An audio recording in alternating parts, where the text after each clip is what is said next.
Welcome to another edition of Inspired Stories, where leaders share their experiences so we can learn from their successes, how they've overcome adversity, and explore current challenges they're facing. Welcome to another edition of the Inspired Stories podcast, where leaders share their experiences so we can learn from their successes and be inspired by how they've overcome adversity. My name is Anthony Codispoti, and today we have two guests who are with Everbloom Montessori School in Grand Rapids, Michigan. We have Kate Robinson, who is on the board of directors and holds the title of Executive Director of Strategic Growth.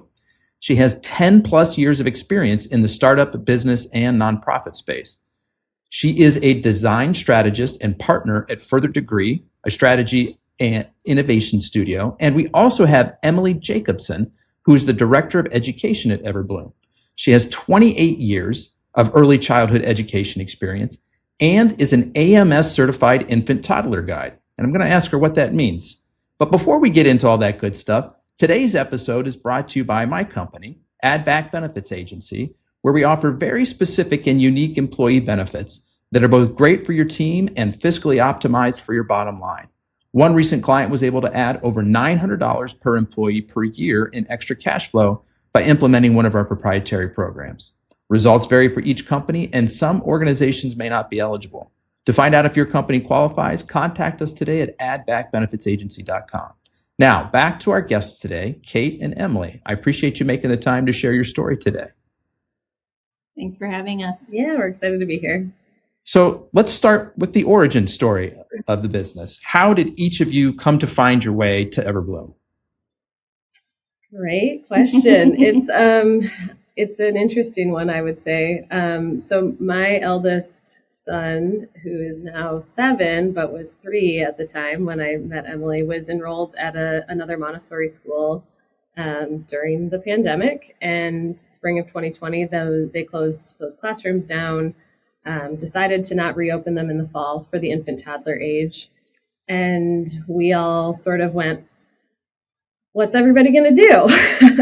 We have, 20, 30 families, maybe more than that, that were going to have no childcare that fall of 2020 and through the year, and at least 10 to 15 staff members that found themselves out of a job during, the height of a global pandemic. And so I, as a person who can't really stay in my lane, was calling people and texting and wondering, like, what's everyone's plan? Are you going to, do something else? Should we start something ourselves? And we ended up organizing a series of in-home kind of cohorts at different households. So Emily and another Montessori teacher came and worked at my house 4 days a week. We converted 2 rooms of the house into classrooms. We bought Montessori materials, and I got 4 other families together, and we had 8 kids 4 days a week for what ended up being an entire year through the pandemic. There were 2 other households that did something similar with a single teacher and a smaller group of families and kids. And then, that was a great sort of interim solution, but we knew that wasn't sustainable for the long haul. And so I think I was like, are you going to do your own thing after? Would you like help? I can help if you want help. And then we spent nights and weekends for about a year, 6 months or so. Well, I guess it was shorter. Yeah, it was probably about 6 months from idea to open. We sort of stepped back and said, if you could make your own version, what's the most, beautiful, true to you version of childcare and Montessori that we could make, let's do that. And so we started doing some Zoom sessions with parents to float some ideas about how we were going to structure things, because one of the most important aspects for us and for you especially and the other teachers was to make Montessori more accessible and more equitable. And so we came up with a tuition model based on household income that would make it dramatically more financially accessible for families to join our program. And we were just very upfront with people about that and asked if they would, if people that made more money would be comfortable paying more money so that people that made less money were able to pay less. And we got an overwhelmingly positive response. And so we worked on licensing and finding a facility, and then we opened in the fall of 2021.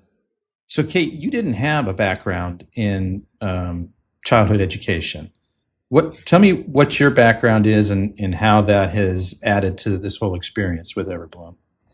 Yeah. So, my background and training is in design and communication, innovation, consulting.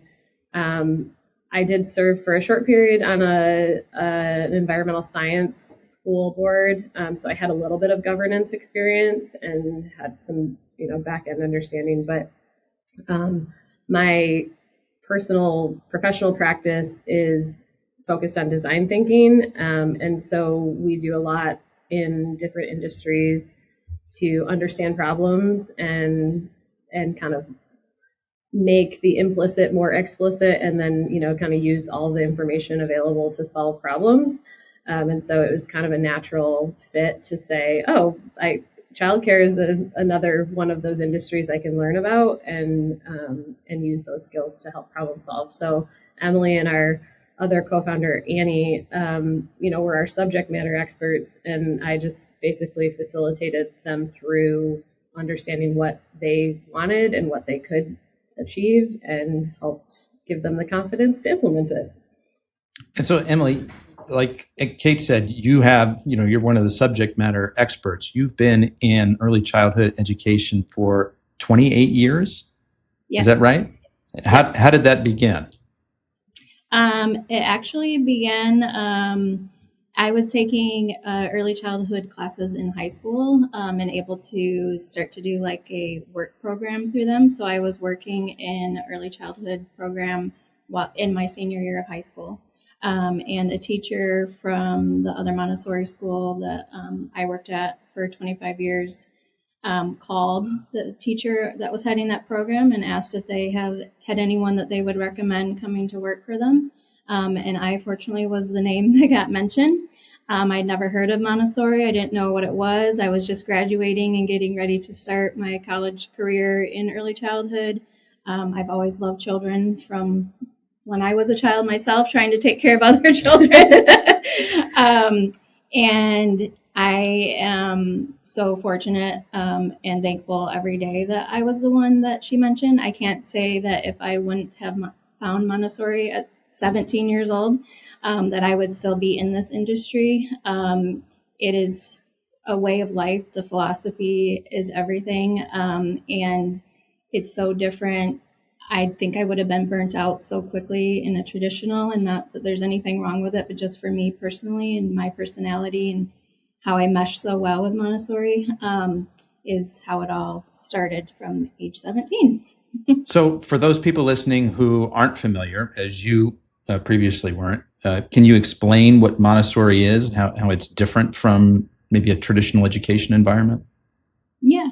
So, it's a lot of people are even confused a lot of times about Montessori and that word itself. I think a lot of people assume it's a religious belief or don't really even understand that. So it is after a woman named Maria Montessori, who started this in the 1800s in Italy, working with children that were viewed as not able to be educated. And so she started working with those children and realized when she gave them sensorial materials where they could actually feel things and not just be talked to and presented things to them differently in small groups and individually. And so she was able to build this whole philosophy and specific materials for them that are still used in the classrooms today. But overall, it's just when I'm asked to give a definition of Montessori, I always say respect is the best way for me to describe it. It's respect for the environment, it's respect for the other children in the classroom, it's respect for the adults, and it's a mutual respect. So for instance, in most Montessori classrooms, all children or all teachers are referred to by their first names. So it's not like you're older than me, so I give you more respect. We're on the same page and we respect each other. So even from an infant, how I talk to them is very kind and respectful. Like, I'm going to pick you up now. I'm going to change your diaper. Like, we're explaining things to them. But they're also very orderly, peaceful classrooms because the children are so engaged, and they're not being told what to do all day. They're actually learning how to be independent, capable children that one day will hopefully become independent, capable adults. And explain for us a little bit why this form of education has you more energized. You know, you mentioned that if you had been in a more traditional system, you feel like you wouldn't have lasted this long. Why is that? Yeah.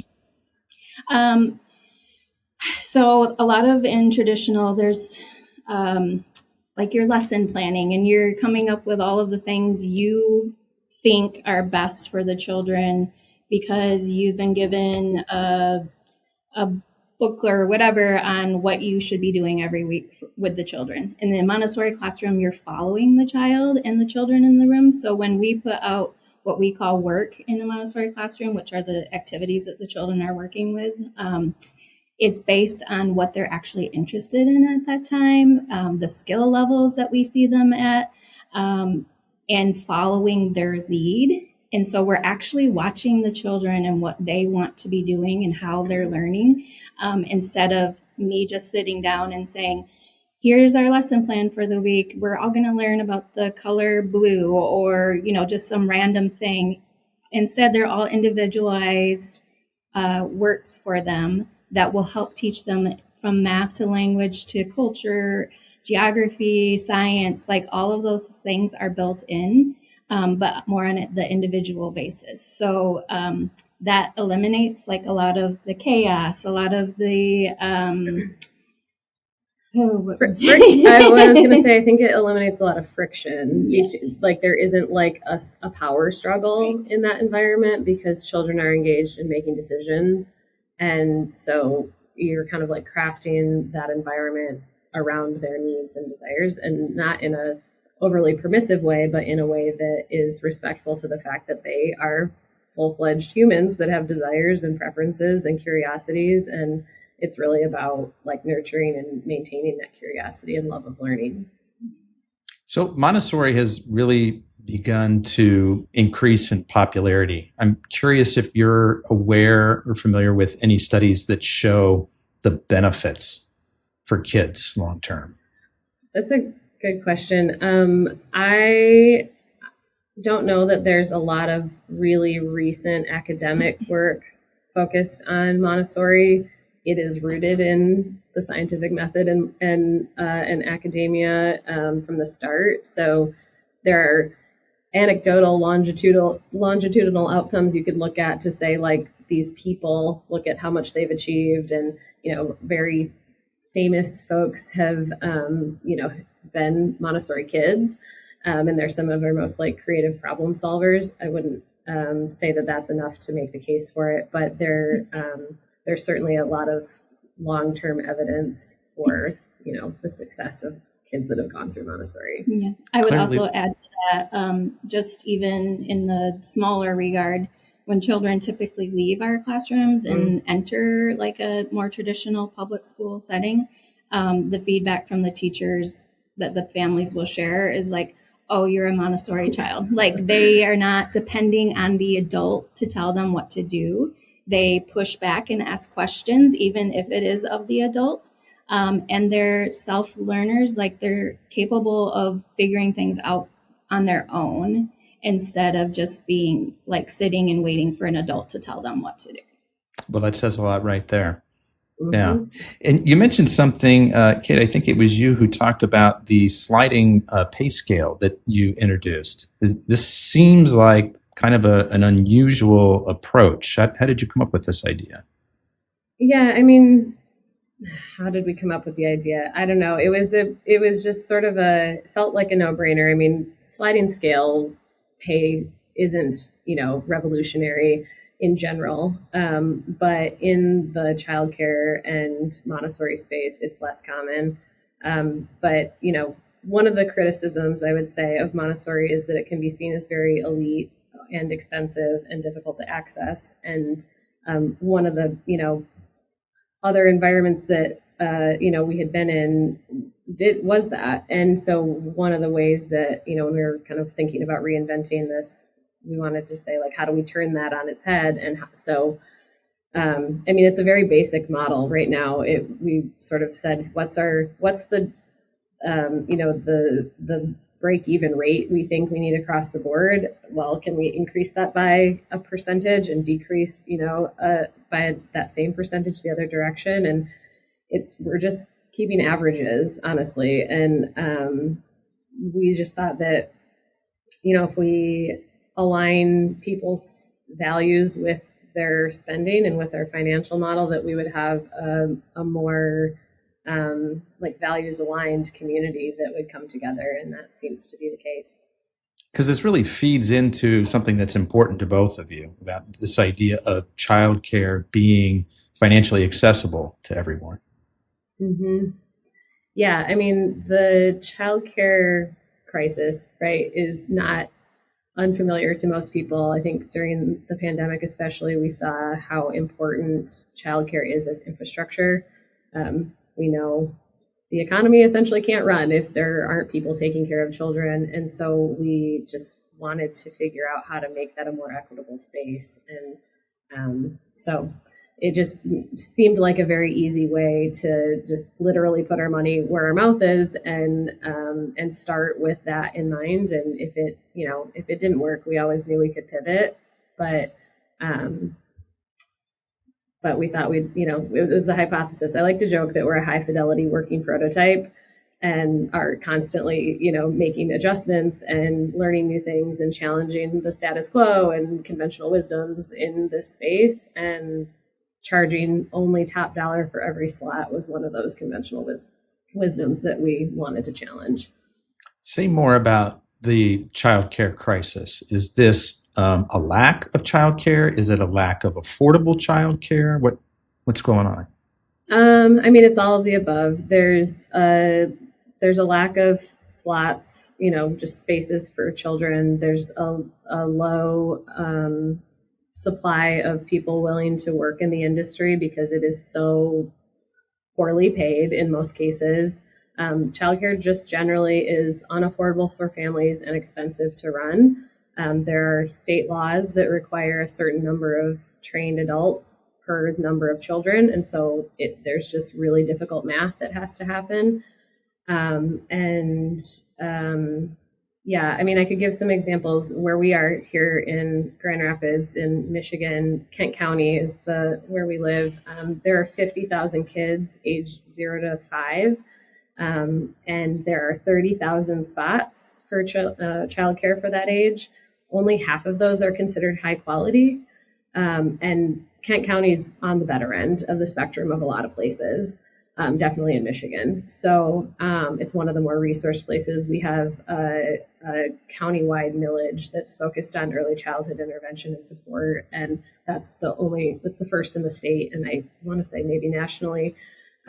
So it's there's a lot of work being done, a lot of focus on it, but there's just the economics are bad. Is there a way to fix that? I think there's a lot of opportunities to fix it, but it has to be a multi-pronged approach. It can't be childcare workers and parents left to sort it out because that's where it's been for so long. The resources are thin there. Families pay dramatically more, like a higher percentage for childcare annually than they should, frankly. It's comparable to housing.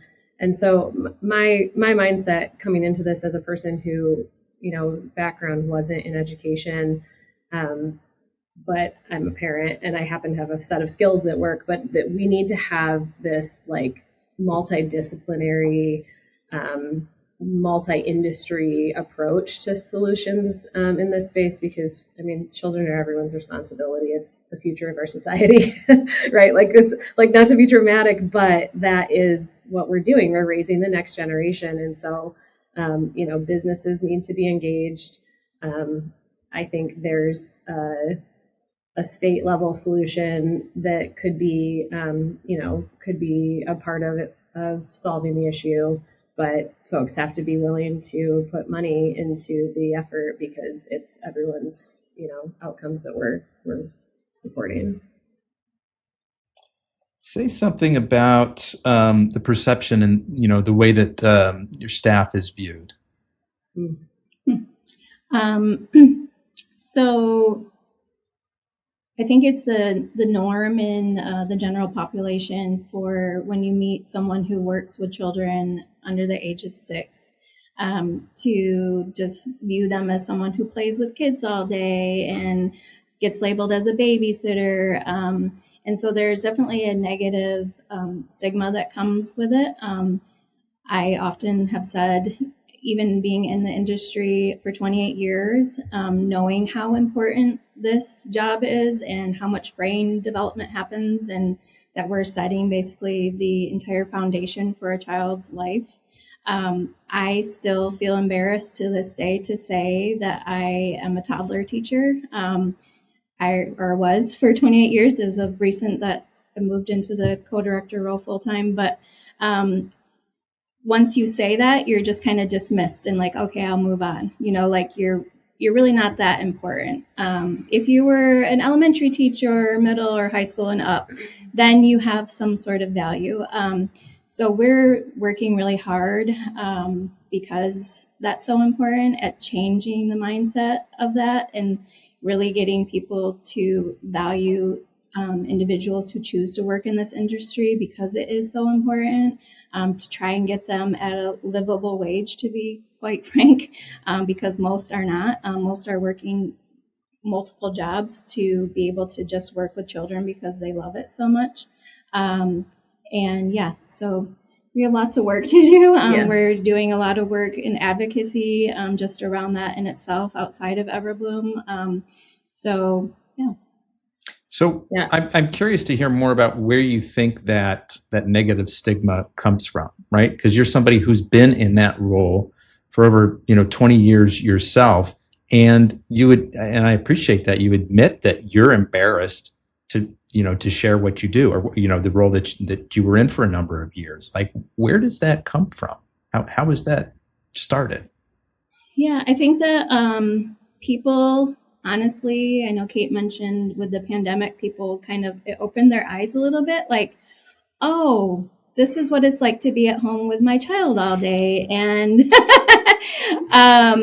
and wow, it takes a lot of work and a lot of energy. And not, in addition to what they were doing at home, these people are putting together work for them to be doing that actually is meaningful and is helping to develop their brain, and social emotional support, all of the things, like we have degrees and we've spent time learning about brain development, and but most people don't think about that when they think of little kids. They think like, oh, you carry them, you put them to sleep during the day, and you give them some food and you move on.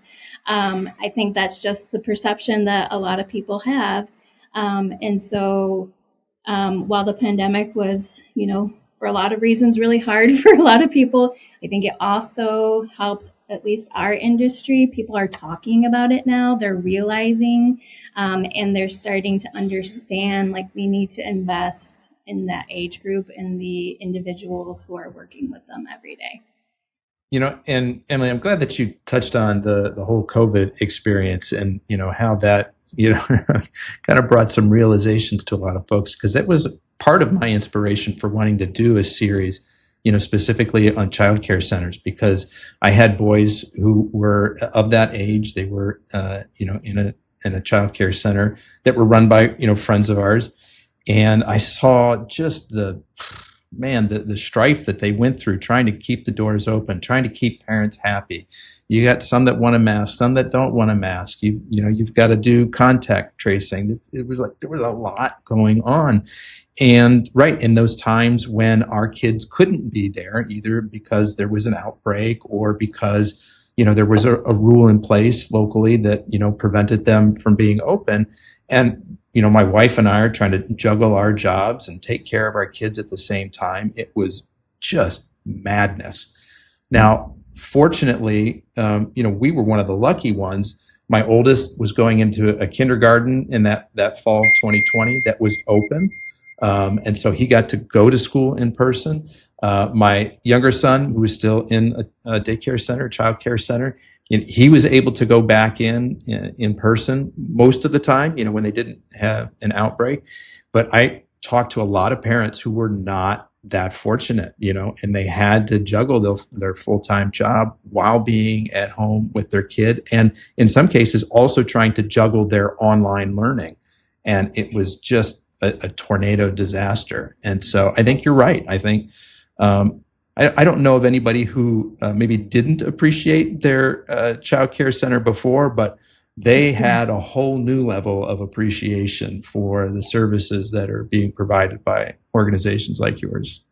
Yes, it's interesting because I like to say when we're talking about sort of the origin story that it was the best and worst time to start a child care facility, because all of the the many things that had to be juggled that you already mentioned, but then people were grateful.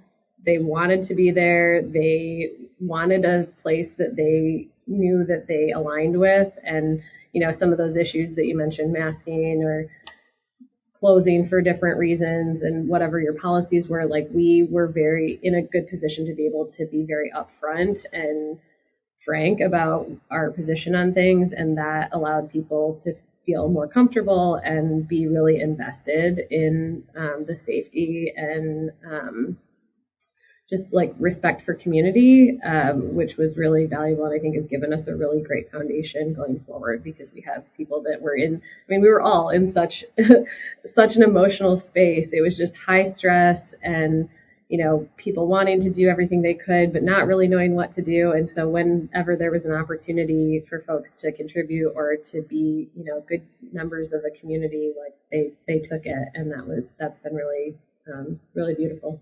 Yeah.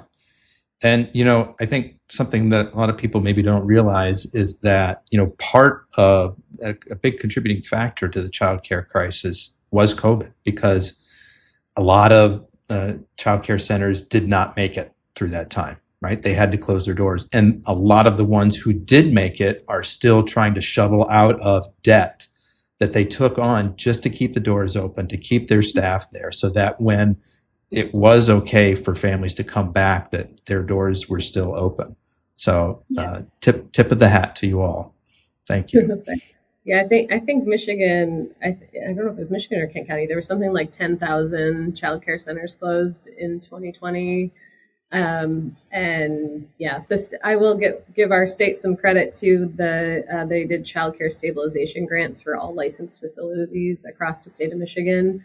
And that really dramatically helped a lot of places stay open. And there's been a lot of investment in trying to support more entrepreneurs in opening childcare businesses. But there's still a big gap. Do you have expansion plans? You've got a nice foundation in place. There's a gap in the marketplace, and any desire to grow what you're doing?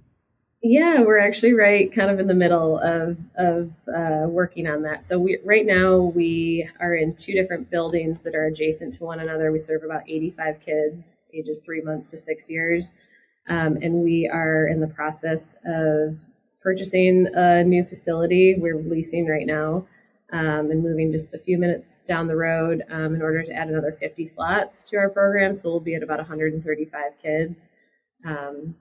Ages 0 to 6. So we're excited to do that. And I think there will likely be growth beyond that at some point. We want to, do it mindfully, because it is hard work to be the folks in classrooms doing this daily thing. And it takes a certain kind of person that is dedicated and sort of emotionally prepared for this kind of space. So we try really hard to keep our turnover low. And so we want to grow mindfully as well. How do you keep the turnover low? Great question. So one of the things that we did intentionally at Everbloom is that we follow a school calendar. So that in itself is also working towards changing the mindset on childcare. And it's not always easy for some families, but we try and be upfront about that before they enroll, that we follow a school calendar. So we do close for, like, obviously all the major holidays. We take a 2-week winter break. We take a spring break. Also, in comparison to what you would see once you send your child to kindergarten, right? So trying to close that gap between, oh, you're just preschool and that you're a teacher. So you are a teacher. We call them guides in our classroom. But even if you're teaching an infant, and you deserve that time off, just like another teacher would, to have that mental reset, and to be with your family and to just have some downtime so that when you're in the classroom, you're fully present and you're ready to go. And so that's one of the biggest things that we do, I think, to help retain staff. In addition to that, we do our best. I know Kate mentioned we're just starting. We're going into our 4th year as a nonprofit, but to pay a little bit above average wages for our teachers, and then offering benefits and PTO in addition to the time that we're closed. Like, those are really big things that help keep our staff. And then just in addition to that, in our environment, we really strive to support them. It helps that myself and my co-director, Annie, have been in classrooms. We know what it's like. We're able to support them and care for them and let them know they're valued. And not only does that come just from us, but it also really comes from our parents and the families that are involved in our school. They also value and take care of our staff, and that makes just a world of difference. So valuing them from inside and then valuing them from the outside, and even just the advocacy work that we do, I think that shows them, like, we're pushing for change, not only just within Everbloom, but within our entire society. And that makes them feel like someone cares about them and other people that do the same work they do. It's so interesting what you're doing with aligning with a more traditional school schedule, right? You're taking, 2 weeks off in for the winter break. You're taking the major holidays off. And these are things that, a lot of other daycares are not doing. And I'm curious if you have a sense from the staff, if that has contributed to your goal of sort of reframing the value of childcare workers, of preschool workers.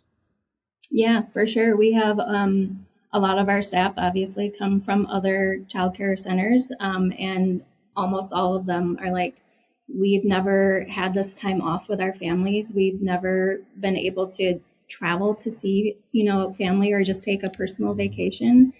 And that has made a huge difference to them. So yeah, it's helped with attraction too, right? Like as we've hired folks from other centers, they tell their friends, that what we're doing is unique. And so it the evidence seems to be there. Yeah. And then, obviously we always want to be doing more, and we're always looking for new opportunities to make our model more sustainable, and planning increases as soon as possible and whenever we can for staff. We do bonuses, things like that, but it's not just about the money either. It's really about that caring environment that really is elevating the importance of the work that they're doing. And Emily, it's interesting. You've spent so long being an educator, being in the classroom with the kids, and more recently have moved into a co-director role, moving, probably, would I be correct in assuming you're not so much in the classroom anymore? Yeah, as of June. This is really new. This is really fresh. We're recording this at the very end of July. So this is, maybe 2 months old for you. How are you doing with that transition? That is also a great question. I think I'm still, so for the 3 years that we were open, myself and Annie, my co-director, were in classrooms as lead teachers and were the co-directors. So we were doing 2 full-time jobs for 3 years. And that obviously had its challenges, but we were able to do it. I mean, just like opening Everbloom, we just figured it out and we did it. But now that I have just had a, short of 8 weeks, I think it's just finding out what that new norm is, and really stepping into this role full time. I love children. I love working with them. I love that I can still go into the classroom and see them. Whenever like I'm having an overwhelming day or I've been on the computer too long, I will just go sit in a classroom, because it recenters me and it reminds me of why we're doing this work, because there's so much beautiful things going on that when I'm able to take a step back and just observe that, it's so helpful for me. But I think the biggest thing is that I've had the same routine for 28 years. So I get up in the morning, I do my thing, and then I'm in the classroom and I'm preparing my room and I'm greeting children, I'm talking to families. And so now to come in and go to a computer is definitely different. So I do that for about 30 minutes and then I'm outside at our car line and greeting children and talking to families. So I think this year, really in general, will be that transitional time where I'm able maybe at the end of this year to give you a better answer to that question.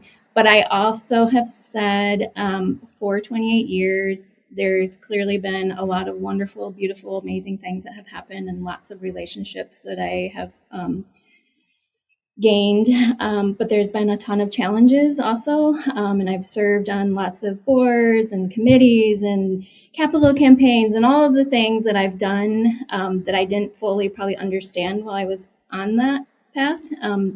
I can see now has led me to where I am now so that I can help support other teachers that we have in Everbloom and outside of Everbloom, but also to just share with our families, parent education, and all of the things have really gotten me to this point for that reason. I think that it's a natural move and progression for me to be able to move into this role and share more with more people than just the children in my classroom and the parents in my classroom. This the challenges of the transition that you're describing, I hear a lot of, right? People who started an organization, they started a business because they enjoyed or they were good at, delivering whatever that product or service was. And as the organization starts to grow and they have to sort of reinvent themselves into a new role, a leadership role, a management role, it takes them away from doing those things that, they really enjoyed and really loved. And so, there's a little bit of kind of getting into, feeling what your new space feels like. So just to say, give yourself some grace as you're going through that transition. It's normal to feel a little uncomfortable in that new skin. Yes, thank you. That's definitely needed. I think is probably one of the other things. I was so good at that one role. And so now like having meetings and talking with people and like all the things I didn't have to do, I have to remind myself, like, you're just learning some of those things. It's okay to not know as much as everybody else at the table that has been doing these things. Mm-hmm. So yes, thank you for that. Growth comes at the uncomfortable edges of life, Emily. So that's where you're sitting right now. For sure. So talk to me about why you think anyone is capable of solving problems. I think that's a good moment for that segue, because I think, everyone's capable of growth, right? And problem solving takes growth, I think, and being curious and putting yourself in spaces that you may or may not know a lot about. But I think there's a lot of, need for trusting your experience and where you've come from. Because I think people, think they have to be experts to solve problems, and it really doesn't take an expert in many cases. I mean, thinking back to, thinking about my consulting work and then also all the work we've done the last several years, it was actually really important that I wasn't an expert in this space to be able to help solve these problems, because I'm bringing perspective from other industries and other, other business models and things to the table. And I got to learn a lot along the way, and ask somewhat naive questions sometimes. And that's really helpful when you're trying to do something new. or if you're trying to solve something in a new way, you can't look at it from the same angle all the time. So not being an expert is a really important part of solving problems. If you have lived experience, if you have adjacent experience, it's a really important component of problem solving. I'll take it from a little bit of a different angle. And it kind of goes back to a little bit on what I just touched on, but I believe anyone can be a problem solver because I watch it with a 3-month-old. I watch it with a 1-year-old and a 2-year-old and on up to 6 years old. In a Montessori environment, we also are not there to solve the problem of the child, but to help them have the tools to solve their own problems and only step in when needed.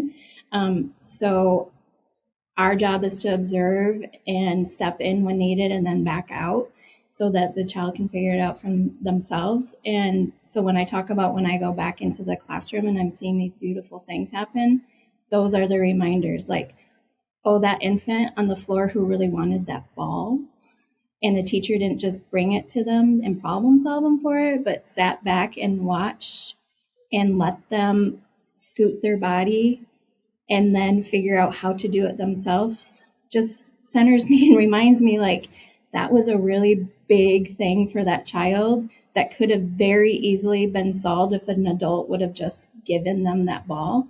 But instead they sat back and let them figure it out on their own. And I can do that too. And so those are my reminders. That's a really cool example, taking it down to, I'm going to call it more base level of, right, letting just a 3-month-old figure out how to move their body across the floor to get the thing that they want. I'm curious how you help to instill that same sense of confidence in your staff that, hey, you are empowered to make decisions. You are a capable person. You don't have to come to me for everything. Mm-hmm. Well, I was just going to say that I think it's a really interesting point about Montessori in general, and if you follow it kind of continuously through adulthood, you arrive at sort of a similar place, right? Like, we're creating environments that are like age appropriate challenges and safe spaces that are like low risk for kids to develop those skills or that, muscle strength or whatever it might be. And over time, that gets more and more complex, right? You kind of allow more challenges and wider range of community that they're working within. And I mean, if we're doing that well with staff and with our community, we're doing the same thing. Like, we're creating opportunities for them to build their own strength and build their own set of tools over time. And I will say, and I don't know how you feel about this, but it's a process, right? Like, yes, we've been around for 3 years, but we've only been around for 3 years. And to help staff and families understand that they have agency and an ability to contribute to the outcomes of, the environment and the community that we're building takes time and capacity as the folks guiding this community, which, is not, or it's at a premium, right? Like, time and energy and all of that is challenging. So it's a slow process, but doing that same kind of like creating a prepared environment, allowing people to learn for themselves, have successes and failures along the way, and be there to step in as needed, but also step back out and let them continue, I think is the goal. Mm-hmm. Yeah, I can add to that a little bit to your specific question. It's not always easy, especially when our staff come from more traditional centers. More hierarchical environments. Yeah, they do expect that someone will help kind of micromanage them. They will tell them what to do. And so that's where that comes in my role as a co-director in our onboarding and our staff training that we do, our professional development that we do, in helping them to understand, like, it's okay to just come in the classroom and sit on the floor and do nothing. What? Like, that to me is more important than you trying to entertain a child all day and get them to do what you want. I would say do nothing, yes, quote unquote. Observe. Observe. Yes, which is actually doing a lot. Mm-hmm. But to most people would be viewed as doing nothing. Mm-hmm. Thank you for clarifying. Yeah. But in the classroom, we talk about freedom within limits, and that is true for the adults in our environment as well. Like, you have freedom within limits. Like, obviously we have expectations of our teachers, and we want to make sure they're meeting all of the goals of the children and child development and developmentally and all of those things and the work that they're preparing. But they have the freedom to show us that they understand that, and that they can follow the child and prepare those environments for them. So it definitely takes a lot of work. Mm-hmm. And process. Yeah, but it's more of a natural fit too. And so even in our interviewing, we talk about that. Like, would you feel comfortable in an environment like that? Because it's different. And some people, they would rather be in, a more traditional where someone's telling them what to do and those types of things. So we try to be upfront with individuals that come to us for that and explain the differences. We have them observe our classrooms to see how the adults interact with children. But yeah. I want to shift focus for a moment to the parents. What are some of the most common concerns that parents have when starting their kids at a new school like yours? And what can you tell them to help put their minds at ease? Mm-hmm. Most want to know child and adult ratios. So like how many children will be in the room, how many adults will be in the classroom with them, hours of operation, those types of things. But also just like, how long has the teacher worked with children? What is their experiences? How do you discipline children is another big one. A lot of, how do you do potty training? Yeah. Potty learning. A lot of That's questions a whole about other that. podcast. Yeah. Do you offer potty training there? We offer parent ed on toilet learning is what I call it. We don't train children. We help them learn. Yes. And again, that's more so, words matter. Thank you. They do. Yep. And I have had to change a lot of these. You're doing so well with them. But yeah, there's just helping them understand really why we do the things that we do. And then just having conversation with them and connecting with them. Like, we care about you and your child and your family and want you here as part of a community and not a place that you just drop off your child and pick them up at the end of the day, which some of our families have to do. But also we just kind of take all expectations from the families and make it that it's okay. Like, we just want to be here in community with you and help raise your child with you and you as a parent, and you help us grow too.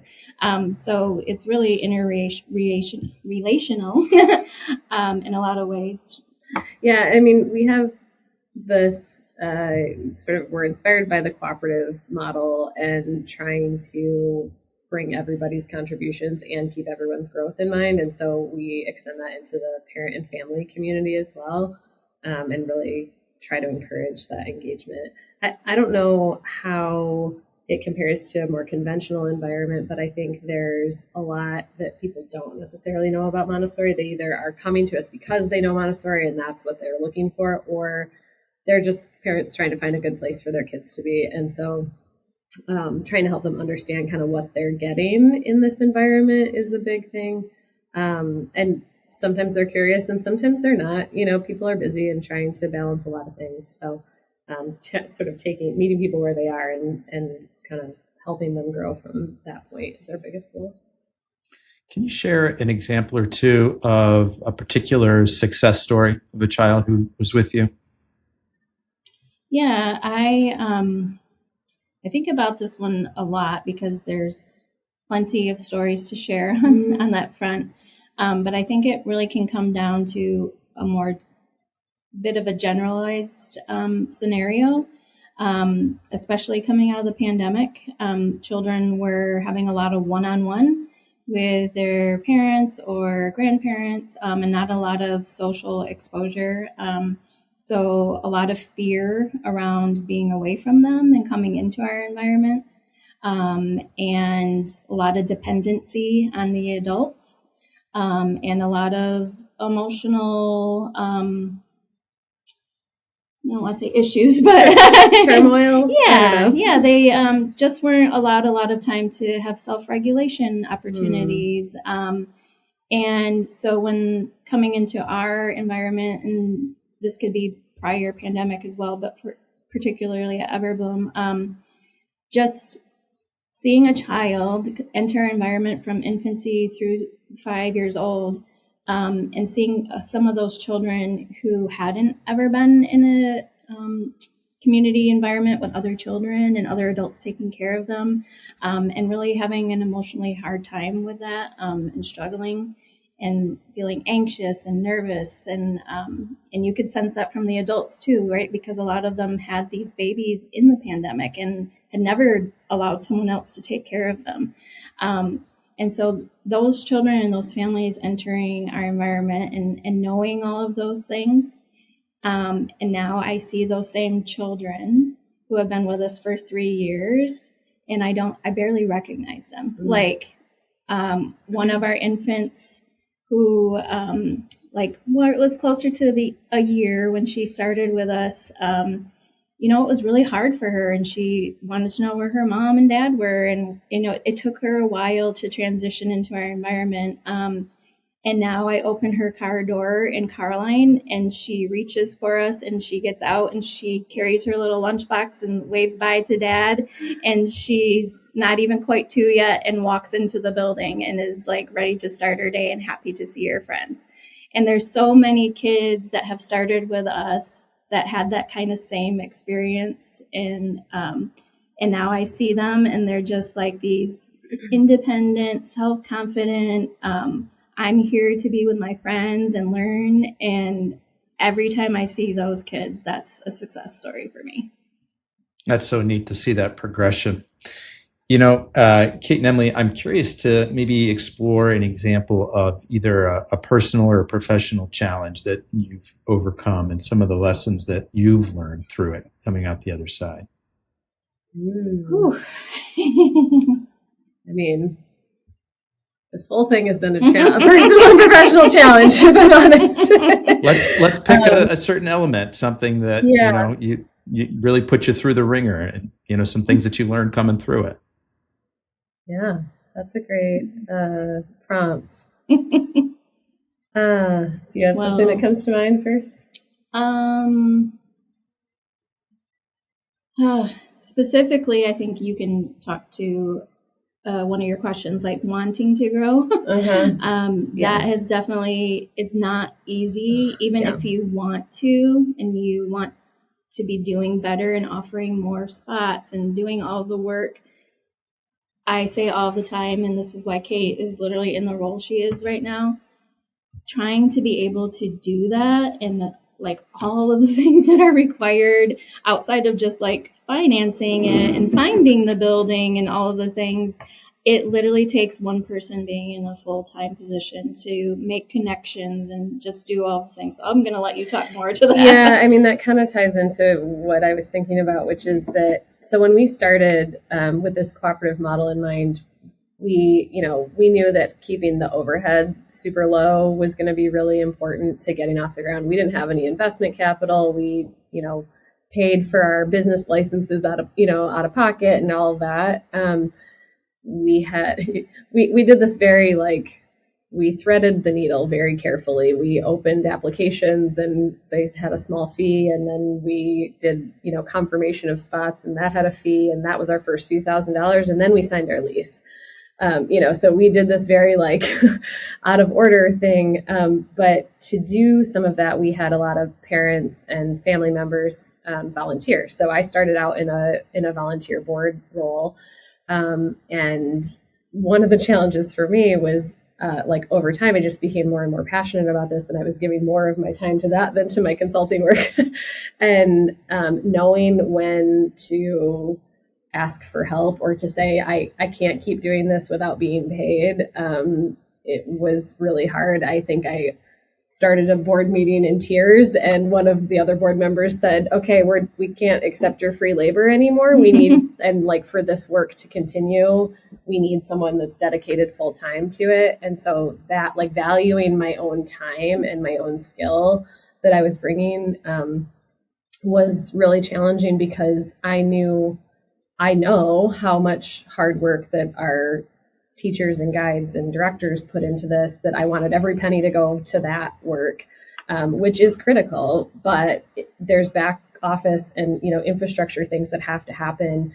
And I mean, we've been looking for a new facility essentially since the day we moved into the one we're in. We only signed a 3-year lease. We've done it, a 1-year extension, and because it wasn't our ideal facility, but finding space and staying within the service area that we're really focused on. We're focused on the center of the city, where childcare spots are lowest and need is highest.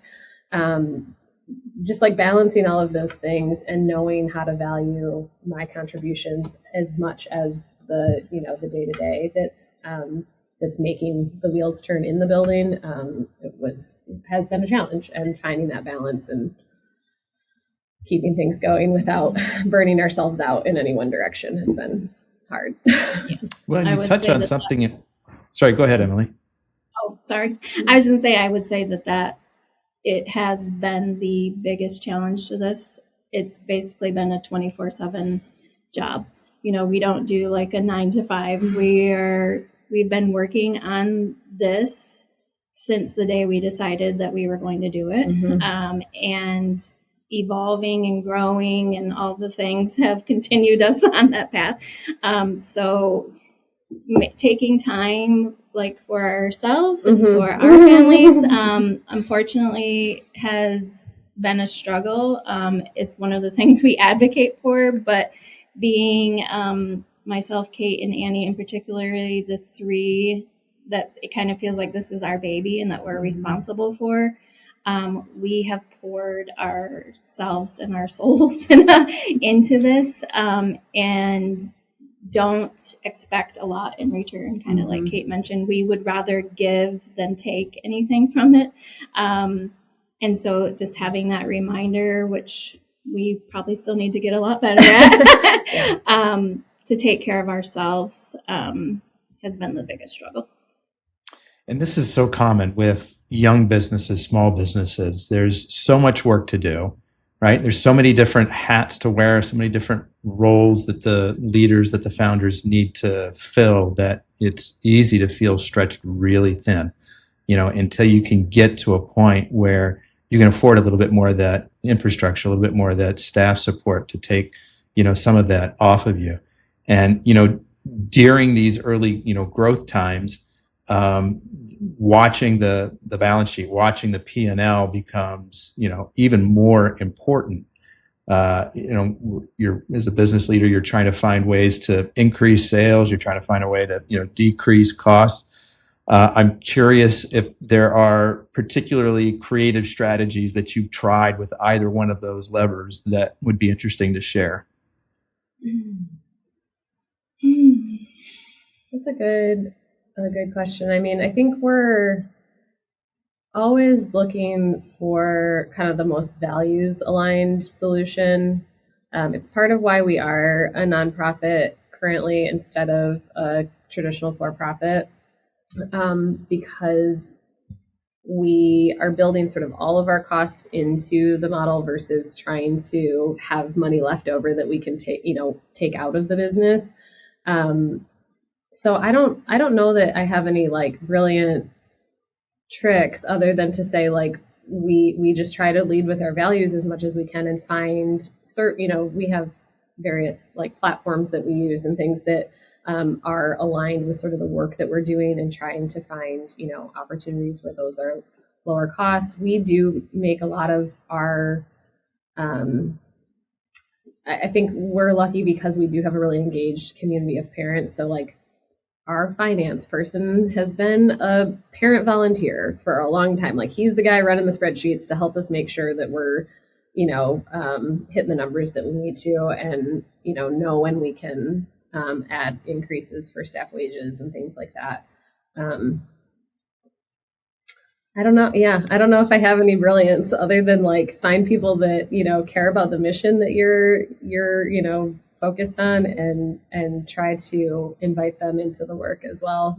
Yeah. Learn from their experiences. I think we've also gotten very creative with our resources. Yeah. So from finding a former Montessori teacher, actually the one that hired me originally at 17, she went off on her own and had opened her own Montessori 3 to 6 year old classroom and decided to retire at the same time we were opening.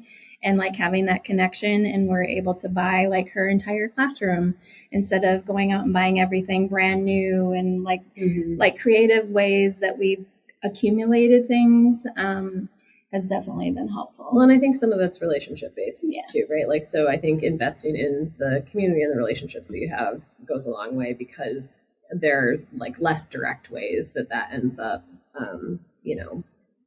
impacting the bottom line. Kate and Emily, I have just one more question for you. But before I ask it, I want to do two things. First of all, if you're listening today and you like today's content, please hit the like, share, or subscribe button on your favorite podcast app. I also want to let people know the best way to get in touch with you. We've got your website, everbloommontessori.com. Is that how people should reach out to you? Yep. You can find us there. You can find us on Instagram, Everbloom Montessori. If you ever want to reach out via email, it's just hello@everbloommontessori.com. Right. Last question for you. I'm curious how you see your industry evolving in the next 5 years. What do you think some of the big changes are that are coming? I'm hopeful. With just more funding in general, with some of the advocacy work that we're doing, we're meeting with state representatives and county commissioners and really starting to just really have those conversations with them about what it looks like to help out more at the state level or the county level for families. Like Kate mentioned, like this isn't just the issue for the families that have children. It's an issue for the employers that need employees who can't find childcare, so then they can't work. And outside of financially helping those families, as well as the people who work in the industry so that they have those higher wages, but also just more people that have the resources to be able to open and provide more early childhood education to families. I know personally, I would not be at this position without Kate and her knowledge and her expertise and what she's brought into this. So just having more resources available, I hope that within the next 5 years, all of those things come to fruition and that we're in a much better place in this industry to support the families and the people that work in them. I'm sure you have more to add. Yeah, I mean, I think a couple things that are essentially, tied to what you're describing. So there's, I think there's a big conversation around the economics of childcare, right? So the state of Michigan, there was the National Chamber of Commerce Foundation, I think, released a study last year that said Michigan's economy loses $2.8 billion with a B dollars annually due to the lack of childcare. And so billion with a B every year because of a lack of childcare. So the conversation's really getting elevated to the business community and being quantified in a way that is undeniable. And so I'm hopeful that more public-private partnerships are going to come to the table where employers are sponsoring childcare facilities, where they're investing in their workers, the cost for their workers. There are a few things in Michigan right now. There's a thing called the Tri-Share program, which is a new initiative which has yet to really take off, but is a three-pronged approach where the employee pays a third of the cost, the employer pays a third of the cost, and then the state contributes a third of the cost of childcare. Things like that, where the employers are understanding the value of the consistency and support for their employees, I think is a big opportunity. There's definitely some momentum around that. and just overall like state funding that is focused on stabilizing the industry. It's not really any different than K-12 education. In our opinion, it's maybe more important because of that 0 to 6 brain development. And so you're seeing a lot of things like universal pre-K come online around different states. That's one of the priorities in Michigan. That is, I think there's a lot of potential in the public-private partnership space. The thing that I'm most hopeful about, though, is that the standardization of funding doesn't cause a monoculture of options and ways that people can choose to do early childhood for their families, because there really isn't one right way. If I've learned anything in working in this space, is that there are as many different needs and wants and preferences as there are families out there, because everyone's situation is very different. So maintaining flexibility in that is going to be really important. Well, those are some fun developments to follow. We'll have to check back in with you in a year or two and see if there's been progress on those fronts. But Kate and Emily, I want to be among the first to thank you for sharing both your time and your story with us today. I really appreciate it. Yeah, thank you so much for having us. Yeah, this was fun. Thanks a lot. Folks, that's a wrap on another episode of the Inspired Stories podcast. Thanks for learning with us today.